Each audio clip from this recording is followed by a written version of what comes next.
premiumbeat.com.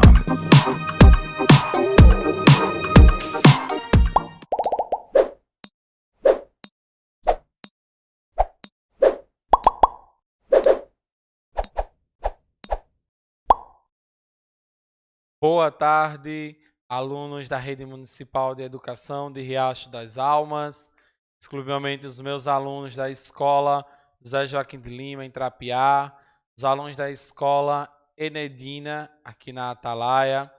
Tá? Então, para quem ainda não me conhece, sou o professor Eduardo, todas as quartas-feiras, a partir das 14 horas, estamos aqui juntos no canal SEMEC Connect, tá bom? Então, vejam só. Hoje iremos iniciar mais uma aula, de língua portuguesa, a nossa primeira aula do quarto e último bimestre do nosso ano de 2021. Então, a cada dia, a cada momento, estamos mais próximos do fechamento do ano letivo. Nós só temos aí o mês de outubro, novembro, então vamos focar agora que as nossas aulas estamos no ensino híbrido, Então vamos ter um maior cuidado, responsabilidade, tá bom? Então vamos iniciar a nossa aula de hoje. Na última aula, aprendemos um pouquinho sobre histórias em quadrinhos. Então a gente viu lá o conceito, que a história em quadrinho é tem a linguagem verbal, a linguagem não verbal. Nós aprendemos na última aula que a linguagem verbal é composta pela escrita, a não verbal somente por imagens. Aprendemos também que as interjeições, que são palavras que vai trazer um sentimento de medo, de alegria. Então, a gente viu também as onomatopeias, que são palavras que representam um som. Então, eu trouxe como exemplo, lá na última aula, sobre historinhas em quadrinhos, o tic-tac do relógio, que é aquela palavra tic-tac representa... Quando a gente pensa em tic-tac, a gente vai logo associar ao relógio, Então, o som do relógio. Então, fazendo aqui uma pequena revisão da nossa última aula. Hoje, a nossa primeira aula do quarto bimestre do nosso ano letivo. Eu começo aqui com uma tirinha que diz assim: Ei, eu ganhei uma bola de futebol. Aí ele responde: Isso não é nada, Mônica. Aí, eu ganhei um coelhinho de pelúcia. Observem que aqui eu tenho Mônica, quando ela fica bem espantada, Observem o jeito que Mônica fica quando ela abre a caixa e vê uma bola de futebol. Então, no segundo quadrado, dando continuidade à historinha, ele diz: Isso não é nada, Mônica. Então, observem que ele fica surpreso porque Mônica Mônica estava com a bola na mão. Aí ele diz: Eu ganhei um coelhinho de pelúcia. Observem que ele aqui está fazendo o quê? Mostrando a Mônica que ele estava com um coelhinho de pelúcia. E observem que ela fica aqui pensando. Então, a linguagem verbal, ela traz para a gente a escrita, que é toda a fala dos personagens, mas também ela traz a linguagem não verbal, que é a imagem. A imagem é associada à escrita. Quando eu faço a leitura do meu texto e eu vou associar com a escrita, eu começo a entender toda a história, o que cada quadrado representa, cada quadrado que ele quer trazer, o que ele traz, qual o intuito dele. Então, isso chamamos de tirinha. Aula passada, aprendemos histórias em quadrinhos. Na aula de hoje, vamos aprender sobre tirinha. Acompanhe a aula. Você sabia? A tira de jornal, ou tirinha, como é mais conhecida, é um gênero textual que surgiu nos Estados Unidos, devido à falta de espaço nos jornais para publicação. Passa tempos.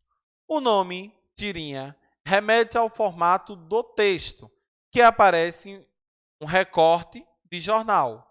Então, a tirinha aqui porque, por exemplo, essa tirinha, quando ela ia aparecer em um jornal, quando ela ia ser publicada no jornal, ela era um recorte lá que era exposta no jornal. Então aqui a gente aprendeu, ó, você sabia a tira de jornal ou tirinha, mas como é mais conhecida? É um gênero textual que surgiu nos Estados Unidos, então não é brasileiro. A tirinha foi algo que teve a sua origem lá nos Estados Unidos, devido à falta de espaço nos jornais para publicação. Passatempos. O nome tirinha remete ao formato do texto, que parece um recorte de jornal. Então aqui eu trouxe para vocês, né, um pouquinho da história da tirinha. Então a gente aprendeu aqui, acabamos de aprender que a tirinha foi criada lá nos Estados Unidos, então ela não é brasileira. No Brasil, um dos pioneiros da criação e publicação de tiras foi Maurício de Souza, que começou publicando a tira do Cãozinho Bidu, final da década de 1950, no jornal Folha de São Paulo. Maurício de Souza criou uma série de outros personagens que ficaram famosíssimos, como a Mônica, Cascão, Cebolinha, dentre outros, e que ganharam posteriormente suas próprias revistas de histórias em quadrinhos. Então, a origem da tirinha foi nos Estados Unidos. Em 1950, Maurício de Souza teve a iniciativa e começou a publicar tirinhas, e a sua primeira tirinha foi do Cãozinho Bidu. Depois disso, ele criou a Mônica, o Cascão, o Cebolinha, dentre outros personagens que foram criados por Maurício de Souza. De início, em 1950, a tirinha do Cãozinho foi publicada no jornal Folha de São Paulo. Hoje não mais.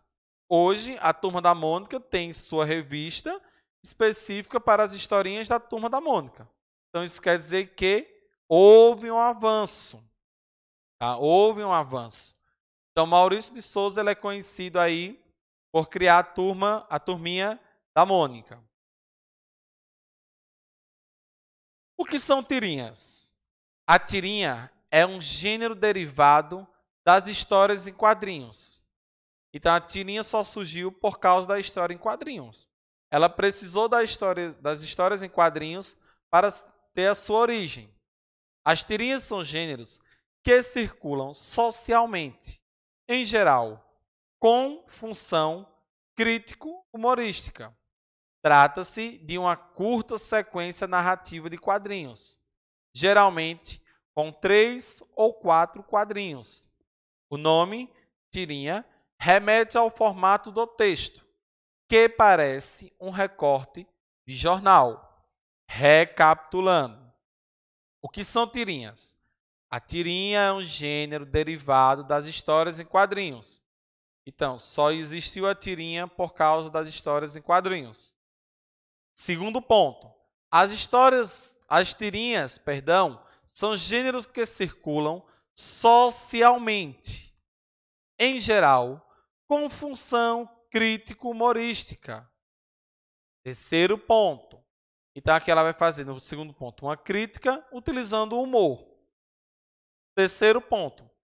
Trata-se de uma curta sequência narrativa de quadrinhos. Então, a tirinha ela vai ser curta e há uma sequência da narração, da historinha. Geralmente, a tirinha ela vai ter em torno de 3 ou 4 quadrinhos. O nome tirinha remete ao formato do texto que parece um recorte de jornal. Vamos aqui ao exemplo. Estou pensando em tirar um cochilo. O gato fala, se liga, John. Você não pensa em tirar um cochilo. Você simplesmente... Aí no terceiro, observem que a sequência da narração, da tirinha, eu consigo entender o que o gato quis dizer com John. A linguagem verbal vai me trazer essa possibilidade, porque a linguagem verbal, eu fiz a leitura do que John falou, do que o gato falou. A linguagem não verbal vai trazer um complemento, vai fazer um complemento da linguagem verbal. Porque aqui ele quis dizer o quê? Que John já dorme em pé, então ele não precisa tirar um cochilo. Observe um semblante dele, de John, no terceiro e último quadrado. Está quase fechando os olhos. Então, a linguagem verbal, ela nos possibilita fazer essa leitura do texto. Quando o John diz, estou pensando em tirar um cochilo. Aí o gato fala, se liga, John. Observem aí que o balão de John tem um formato e o do gato tem outro. Então tem que ter muito cuidado na hora de produzir tanto a história em quadrinho quanto a tirinha. E o gato fala no segundo, você não pensa em tirar um cochilo. Você simplesmente, ao terceiro, o gato quis dizer simplesmente você dorme em pé, John. Então você não precisa tirar esse cochilo. Então, o que me possibilitou fazer essa leitura foi a linguagem verbal, a escrita, e a linguagem não verbal, apenas as imagens. Vamos adiante. Mais 2 pontos. As tiras humorísticas são um gênero discursivo muito presente em nosso dia a dia. E, segundo ponto, elas são divulgadas em jornais, revistas e em sites da internet. Geralmente, se você pegar seu celular e botar lá tirinha, vai aparecer várias na internet. A internet ela te dá essa possibilidade hoje em dia. O último ponto, são muito utilizadas no cotidiano escolar. A gente vê ter mais esse contato na escola, dependendo do professor, quando ele vai apresentar, quando ele vai no chão da escola, agora que estamos com essa retomada das aulas, ensino híbrido, ensino remoto. Então, o professor ele pode trabalhar, o professor mediador de vocês, ele pode trabalhar esse gênero, tirinha, em sala de aula e apresentar para vocês algumas tirinhas que tem lá no acervo da biblioteca. Ele pode ir na biblioteca da escola, perguntar à mulher se tem, a bibliotecária, e trazer isso para a sala e mostrar a vocês na prática. Então, ele vai trazer o conceito de tirinha e vai apresentar a vocês. Então, ela é muito utilizada, são muito utilizadas no cotidiano escolar. Então, os professores utilizam muito. São divulgados em jornais, revistas e sites da internet. E é um gênero discursivo que vai estar sempre presente no nosso dia a dia. Então, aqui eu tenho mais outro exemplo. Magali, você viu o bolo de barro que eu fiz? Não, eu não vi. Ela responde. Calma, por que fica tão nervosa? Perguntou. Não vi que era de barro. Então, no primeiro quadrado, a gente observa a Mônica perguntando a Magali, né, se ela tinha visto o bolo de barro. Então, ela diz, não, eu não vi. Observem que o não tem um ponto de exclamação, então vai dar esse tom, vai dar uma entonação maior. Aí ela diz, calma, por que fica tão nervosa? No último, não vi que era de barro. Então, a gente observa aqui, no último quadradinho, Magali fez o quê? Comeu o bolo de barro, pensando que era um bolo de chocolate. Então, observem que o primeiro quadrado, o segundo e o terceiro, a linguagem verbal, a escrita, traz o seu contexto, mas a não verbal, a imagem, também vai trazer um complemento. Porque no terceiro e último quadrado, a gente pode perceber que Magali estava com a dor na barriga. Porque ela comeu o bolo de barro pensando que era bolo de chocolate. Se essa tirinha tivesse sido apenas com a escrita, a gente não tinha conseguido entender o final. Então, observem que teve o meio, começo e fim. Então, aí no final, a gente percebeu que Magali tinha comido o bolo de barro pensando que era de chocolate. Então, se não tivesse o recurso da imagem, jamais a gente ia conseguir entender o desfecho final dessa tirinha. Beleza? Espero que estejam compreendendo. Elementos composicionais das tirinhas. Elementos composicionais das tirinhas.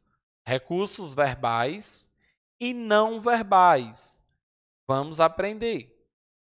Os artistas utilizam diversos recursos gráficos desse gênero textual, com o intuito de trazer o leitor para dentro da história contada Então, quando eu for criar a minha tirinha, eu preciso trazer para dentro da história quem vai fazer a leitura. Porque se eu não envolver o meu leitor, a minha historinha em quadrinho ela vai se tornar algo chata, ela vai se tornar algo insuportável. Então, eu preciso ter esse cuidado e tenho que ter esse cuidado na hora de produzir a minha tirinha, porque eu tenho que utilizar textos, eu tenho que utilizar recursos para que traga o meu leitor para dentro da história contada. Para comunicar as falas das personagens, por exemplo, são empregados balões com textos escritos. Observe que a gente viu os balões lá nas historinhas e quadrinhos e na tirinha também. Recapitulando, os artistas utilizam diversos recursos gráficos desse gênero com o intuito de trazer o leitor para dentro da história contada, para comunicar as falas das personagens. Por exemplo, são empregados balões com textos escritos. Apresenta a linguagem verbal e não verbal. A linguagem verbal, como eu acabei de falar para vocês, estou apenas recapitulando a linguagem verbal. A escrita, linguagem não verbal, a imagem. As duas se complementam para trazer uma finalidade, para que você possa entender qual foi a mensagem que aquela historinha, que aquela tirinha trouxe para você, tá? Outro recurso bastante explorado são as onomatopeias. Aprendemos isso lá na aula passada, na última aula da última quarta-feira. A gente viu lá atrás, na última aula, onomatopeias são palavras que tentam reproduzir um som, definidas como palavras que tentam reproduzir os sons. Exemplos: cabrum, com o som do trovão, tic-tac, como o som dos ponteiros do relógio, entre outros. Então, se alguém perguntar, um aluno da Atalaia, por exemplo, Paulo, o que significa onomatopeia? Paulo vai dizer assim, onomatopeia é uma figura de linguagem que vai reproduzir um som. Ela vai tentar trazer para ti, quando você lê essa palavra, você já pensar no som. Quando você faz a leitura tic-tac, automaticamente vem na sua mente o ponteiro do relógio. Então, a onomatopeia é uma figura de linguagem que vai tentar reproduzir um som. Ela tenta, tá? Então, aqui tem, outro recurso bastante explorado são as onomatopeias, definidas como palavras que tentam reproduzir os sons. Então, eu trouxe o exemplo. Apresenta também as interjeções. Elas podem expressar sensações, estados emocionais e sentimentos dos personagens, ou indicar um chamamento, saudação, apelo, incentivo. Então, exemplo: alegria, oba, viva, dor, ai que dor no braço. Então, a interjeição, essa palavra ai, ela vai simbolizar uma interjeição, porque ela está me dando o quê? Um estado, ela vai trazer uma sensação. Então, espanto ou surpresa? Gente, que eu tive um susto. Meu Deus, isso aconteceu. Então, o espanto ou a surpresa. Tá? E as interjeições, geralmente, elas vêm acompanhadas do ponto de exclamação. Observem que todas essas interjeições aí, oba, viva. Então, observem que todas elas vêm acompanhadas, elas estão acompanhadas aí do ponto de exclamação, porque vai dar uma entonação maior, tá? Recapitulando, os recursos verbais e não verbais. Os artistas utilizam diversos recursos gráficos desse gênero, né? Então, tem que ter uma imagem, uma imagem que chame a atenção, tenho que ter cores que chamam a atenção do meu leitor, para que esse leitor ele venha para dentro da história contada. Então, tem que fazer algo atrativo para ele, tá? E como a gente viu lá nas historinhas e quadrinhos, as tirinhas também vêm acompanhadas dos balões, tá? Então, balões com textos escritos. Apresentam a linguagem verbal e não verbal, verbal a escrita, não verbal a imagem. Também traz a onomatopeia. São palavras que tentam reproduzir os sons, como, por exemplo, o som do tic-tac, o som do relógio. Então, quando eu faço a leitura tic-tac, na minha mente, automaticamente, vem o barulho do relógio. As interjeições, que são aquelas palavras que vai expressar sensações. seja estados emocionais, sentimentos dos personagens, ou indicar um chamamento, né? Então, como exemplo, aí um sentimento, uma alegria, por exemplo, oba, viva e espanto, tá? Então, observem que a aula de hoje é praticamente uma revisão da aula passada. A diferença é que na aula passada nós aprendemos histórias em quadrinhos. Na aula de hoje estamos aprendendo tirinha, tá? Linhas cinéticas. Linhas cinéticas indicam o movimento dos personagens ou a trajetória de objetos em plena ação, os automóveis e outros meios de locomoção, objetos caindo ou quebrando, pedras atiradas por alguém, risos, traços que indicam movimento. Então observem aqui, ó, a Mônica correndo, então quando eu vejo essa imagem, automaticamente vai me dar a ideia de que ela está correndo para algum lugar, ou correndo de alguém. Então ela está furiosa.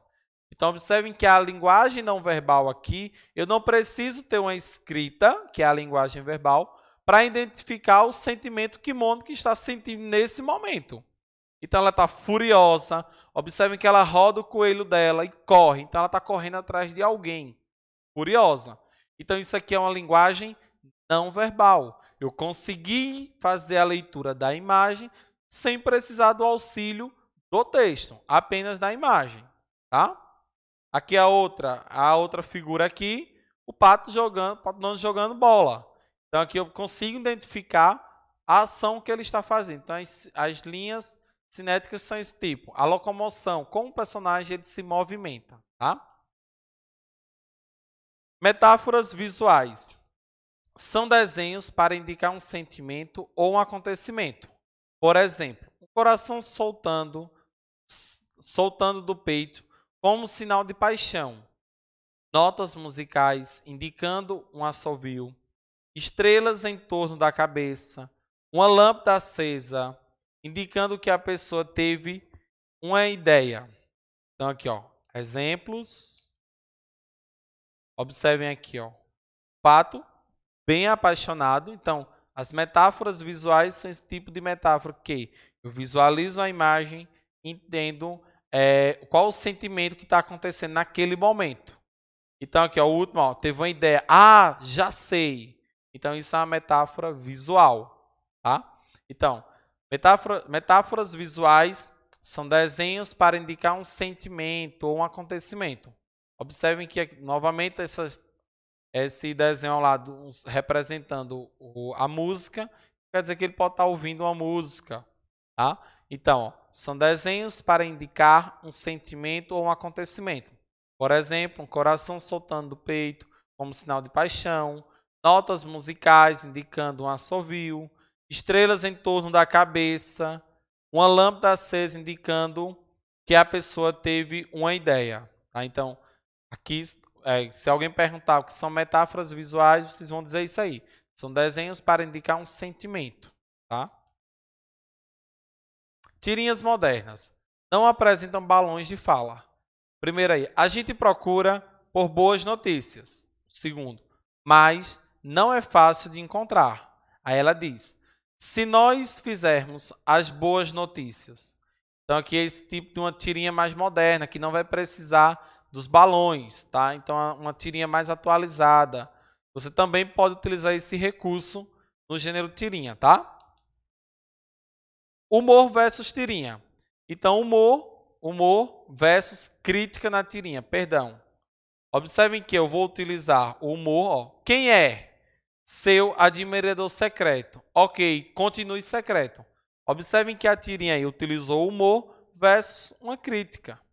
Então, a gente utiliza aí, observem que cada quadrado vai representar o movimento que o personagem fez. O segundo diz, ó, será que ainda precisa quarentena? Parece tudo bem. Paciência, meu filho, porque se parece tudo bem, é sobretudo graças à quarentena. Então aqui, ó, humor utilizando uma crítica. Então, por isso que tem aí em cima, humor versus crítica na tirinha. Analisando. Oba, plantando uma árvore nova, Chico? Essa aí é de quê? De goiaba, de jaca, de manga? Não, de esperança. Observem aqui que nessa tirinha, utilizei o humor. Aqui utilizo uma fala caipira, né, uma fala de uma pessoa do cotidiano, por isso que a tirinha você vai utilizar gírias e falas do cotidiano. Então aqui eu tenho uma fala de uma pessoa que mora lá na zona rural, no sítio, por isso também que eu utilizei aqui o humor, tá? Tenho aqui a da Mafalda. Obrigado, pessoal. Até a próxima aula. Espero que vocês tenham compreendido hoje a nossa aula de hoje, né, sobre o gênero tirinha. É um complemento da nossa aula da semana passada, que foi sobre histórias e quadrinhos. Se vocês observarem que ambas têm muita coisa parecida, né, se você olhar a estrutura de uma história em quadrinho com a estrutura de uma tirinha, você vai observar que tem algumas coisas que são bem parecidas, né? Você pode dizer, eita, isso aqui tinha lá na história em quadrinho, isso aqui tem aqui na tirinha, mas também tem na história em quadrinho. A partir de agora, os professores, professor mediador de cada escola, cada turma do 6º ano, vai interagir com vocês no grupo, enviando a atividade, o slide, para que vocês possam tirar qualquer dúvida com o professor de vocês referente à nossa aula de hoje. Espero que tenham gostado. Fiquem todos com Deus e até a próxima aula.